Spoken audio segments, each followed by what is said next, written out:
Hello friends. मेरा नाम बिलाल दुर्रानी है और आज जो कहानी मैं तुम्हें सुनाने जा रहा हूं वो बाबरी मस्जिद से जुड़ी हुई है।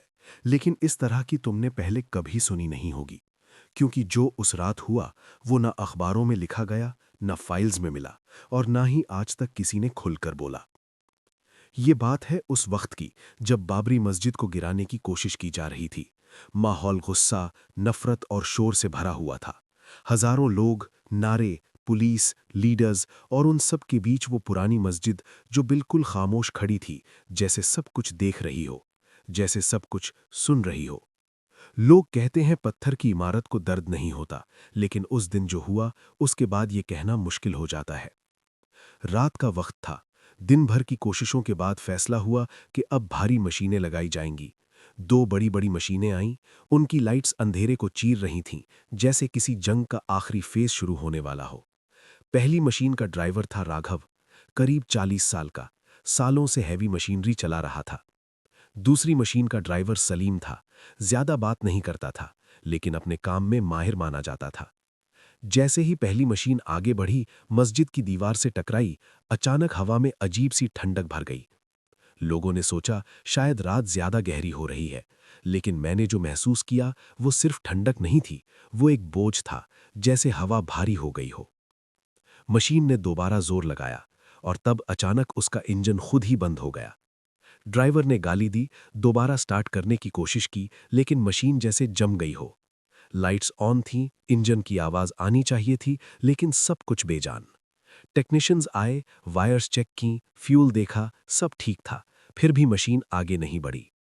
दूसरी मशीन को सिग्नल दिया गया।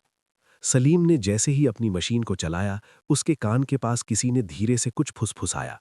ये बात मुझे बाद में पता चली जब एक पुलिस वाले ने मुझे चुपके से बताया। सलीम एकदम से सहम गया। उसने पीछे देखा, कैबिन बिल्कुल खाली था। उसने सोचा शायद थकान की वजह से दिमाग का वहम है। मशीन आगे बढ़ी और उसी पल मस्जिद के अंदर से एक ऐसी आवाज आई जैसे किसी ने गहरी सांस ली हो। मैं मानता हूं ये बात सुनने में अजीब लगती है, लेकिन वहां मौजूद कई लोगों ने बाद में कहा कि उन्होंने भी वही महसूस किया। सलीम की मशीन दीवार को छूने ही वाली थी कि अचानक उसकी आंखें फैल गईं। उसने जोर से चीख मारी, ऐसी चीख जो इंसान नहीं, जैसे कोई जानवर निकालता है जब वो मौत को सामने देख लेता है।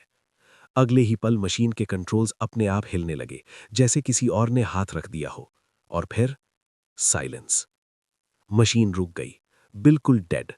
सलीम कैबिन के अंदर ही गिर चुका था। जब दरवाजा तोड़ा गया तो उसकी आंखें खुली हुई थीं, चेहरा नीला पड़ चुका था, जैसे सांस रुक कर मर गया हो। डॉक्टर्स ने बाद में हार्ट अटैक लिख दिया, लेकिन वहां खड़े लोग जानते थे कि ये नॉर्मल मौत नहीं थी। अब माहौल और ज्यादा टेंस हो चुका था। फिर भी ऊपर से ऑर्डर था, काम रुकना नहीं चाहिए। राघव को बोला गया कि अपनी मशीन दोबारा ट्राई करे। राघव बहादुर बनने की कोशिश कर रहा था, लेकिन उसके हाथ कांप रहे थे। जैसे ही उसने इग्निशन घुमाया, मशीन स्टार्ट तो हो गई, लेकिन आगे बढ़ने के बजाय धीरे धीरे पीछे जाने लगी। ब्रेक दबाया गया, लेवर्स खींचे गए, लेकिन मशीन जैसे किसी और के कंट्रोल में हो। और तब राघव ने भी सुना वही फुसफुसाहट, मत आओ। ये लफ्ज राघव ने बाद में मारे जाने से पहले एक टेक्नीशियन को बताए थे। उसने कहा था आवाज किसी एक जगह से नहीं आ रही थी, पूरी कैबिन में घूम रही थी, जैसे दीवारों से निकल रही हो। मशीन जोर से झटका खाई और अचानक एक बड़ा सा लोहे का हिस्सा कैबिन के अंदर घुस आया। सिर्फ कुछ सेकंड्स लगे और राघव वहीं खत्म हो गया। दो ड्राइवर, दो मौतें, एक ही जगह। अब माहौल और ज्यादा टेंस हो चुका था। फिर भी ऊपर से ऑर्डर था, काम रुकना नहीं चाहिए। मशीनें बार बार फेल हो रही थीं, बैटरीज ड्रेन हो जाती थीं, फ्यूल होते हुए भी इंजन बंद हो जाता था। कुछ लोगों ने कहा कि उन्होंने मस्जिद के अंदर से रोशनी देखी। कुछ ने कहा रात को वहां नमाज की आवाज आई, जबकि अंदर कोई था ही नहीं। पुलिस रिपोर्ट्स में ये सब टेक्निकल फेलियर और पैनिक हेल्यूसिनेशन लिख दिया गया, लेकिन जो मैंने वहां देखा, जो हवा में महसूस किया, वो आज भी मेरी नींदों में आता है। उस रात के बाद एक मजदूर ने मुझे चुपके से कहा, बिलाल भाई, ये जगह खाली नहीं है, यहाँ कुछ है जो हमें पसंद नहीं करता। और सच कहूं तो मुझे भी वही लग रहा था, क्योंकि जब मैं वहां से जा रहा था, मैंने पीछे मुड़कर देखा और मुझे लगा जैसे बाबरी मस्जिद की दीवारों पर कोई साया हिल रहा हो, कोई जो अभी भी खड़ा था, देख रहा था और इंतजार कर रहा था। अगर तुम चाहो तो मैं आगे बताऊं कि बाद के दिनों में क्या हुआ, कैसे मशीनें खुद ब खुद रात को चल जाती थीं, कैसे गार्ड्स पागल हो गए और कैसे कुछ लोग आज भी कहते हैं कि वहां से गुजरते वक्त उनका नाम कोई धीरे से बुलाता है।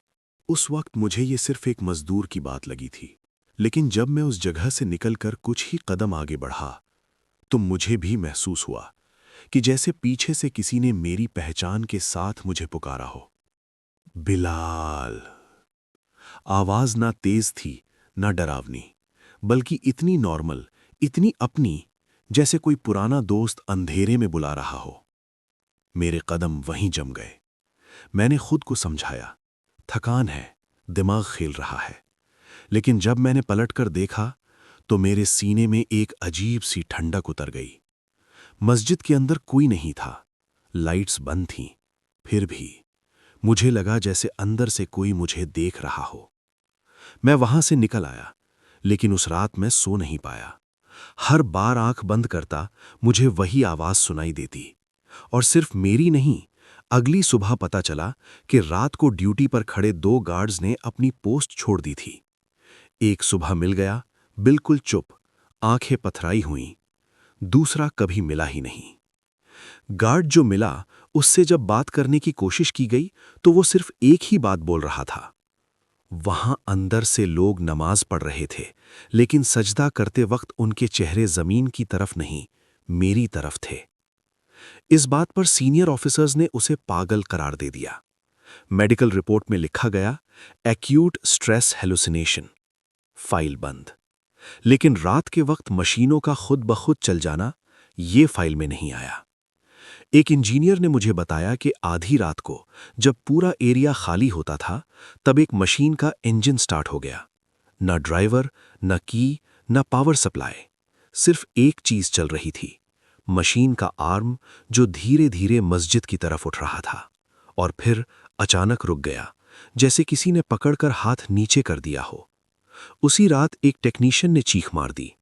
उसने कहा उसने कैबिन के शीशे पर हाथ के निशान देखे, अंदर से। अगली कोशिश में नई मशीनें लाई गईं, नए ड्राइवर्स, लेकिन हर बार कुछ न कुछ हो जाता। कभी ब्रेक्स जैम हो जाते, कभी हाइड्रोलिक सिस्टम फेल। और हर बार फेलियर से पहले एक ही चीज कॉमन थी, ड्राइवर्स का कहना कि उन्हें कैबिन के अंदर अकेला महसूस नहीं होता था। एक ड्राइवर जो जिंदा बच गया, उसने मुझे कहा, भाई मुझे किसी ने कहा कि ये सिर्फ इमारत नहीं है, ये गवाह है। ये लफ्ज सुनकर मेरी रगों में झंझनाहट सी दौड़ गई। फिर एक रात ऐसी आई जो सब पर भारी पड़ गई।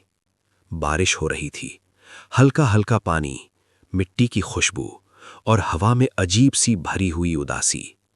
उस रात किसी ने भी मशीन चलाने से मना कर दिया। इसलिए फैसला हुआ कि सिर्फ सर्वे किया जाएगा। मैं भी साथ था। जैसे ही हम मस्जिद के करीब पहुंचे, बारिश रुक गई, बिल्कुल अचानक।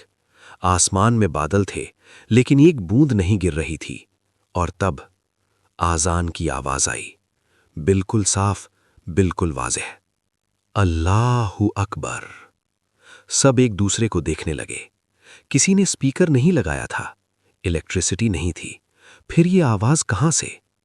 आजान पूरी हुई और उसके बाद जो सन्नाटा छाया, वो आजान से ज्यादा भारी था। एक ऑफिसर गुस्से में बोला, ये सब बकवास बंद करो, कोई प्रैंक कर रहा है। और जैसे ही उसने ये कहा, मस्जिद के अंदर से एक तेज आवाज आई, जैसे किसी ने जमीन पर अपनी लाठी मारी हो। एक नहीं, 3 बार।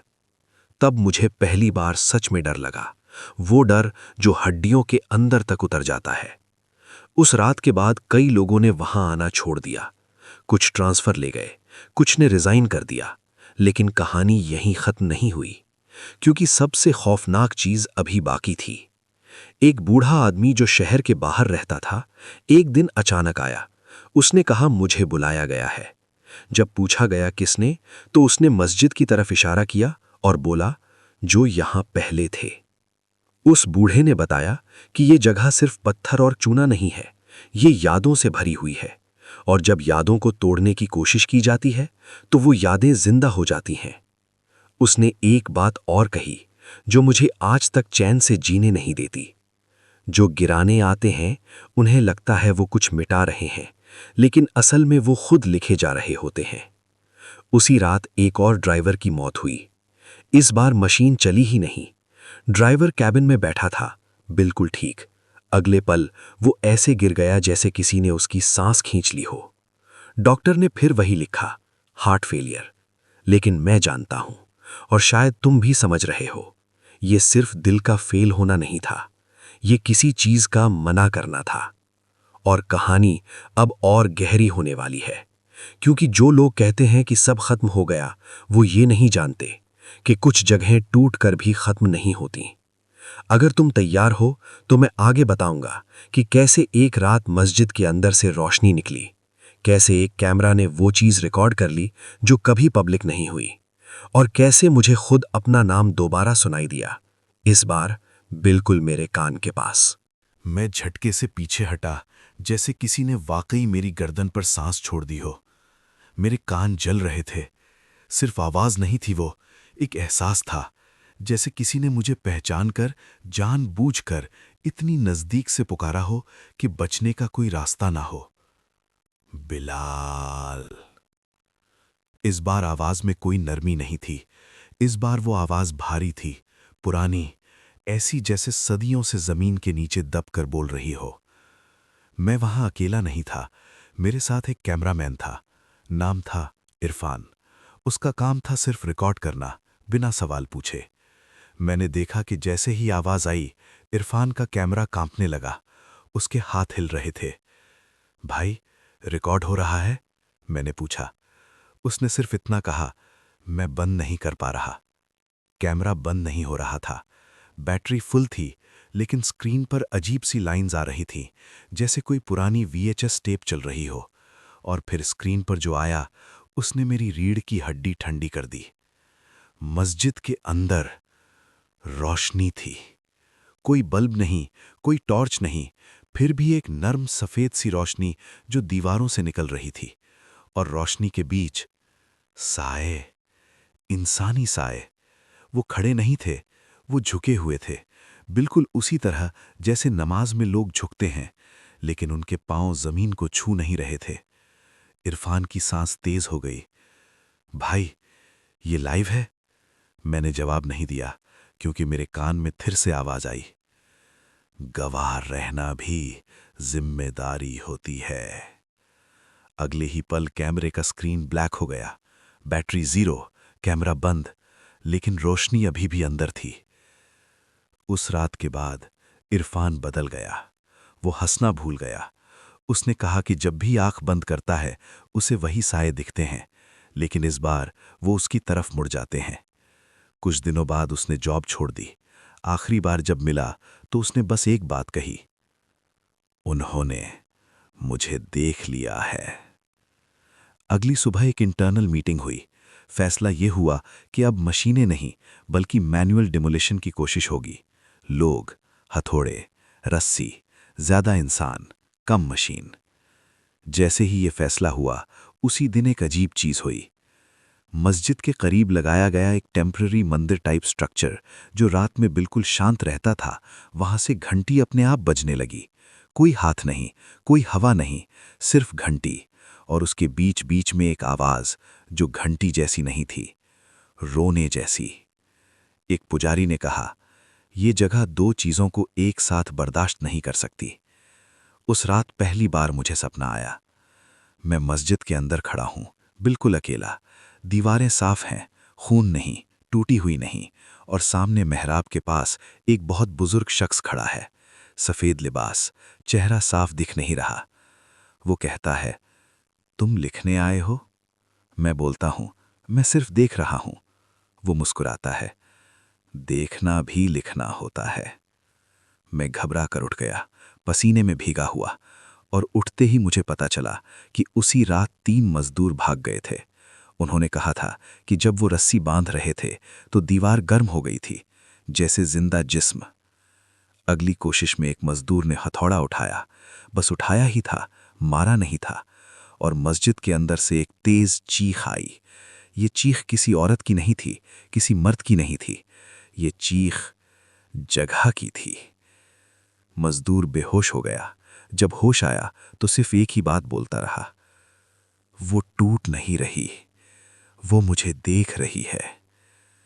उस रात पुलिस ने पूरा एरिया सील कर दिया, मीडिया को बाहर रखा गया, लेकिन कुछ चीजें होती हैं जो कैमरे के बगैर भी फैल जाती हैं, डर जैसे।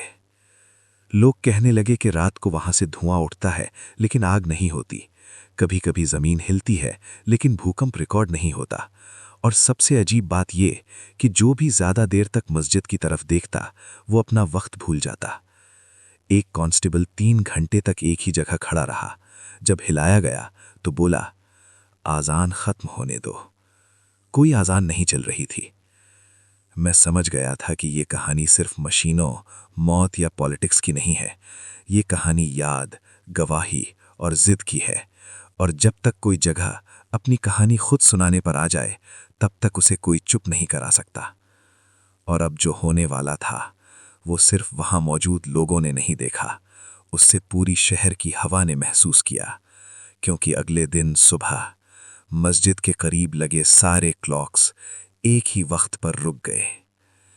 अगर तुम हिम्मत रखते हो तो मैं आगे बताऊंगा कि उस वक्त क्या रिकॉर्ड हुआ, किस फाइल को ऊपर से तुरंत बंद करवा दिया गया, और वो एक चीज जो मुझे आज भी लिखने से पहले रुककर सोचने पर मजबूर कर देती है, क्या कुछ जगहें गिराई नहीं जा सकती, या फिर वो गिरने का इंतजार ही नहीं करती।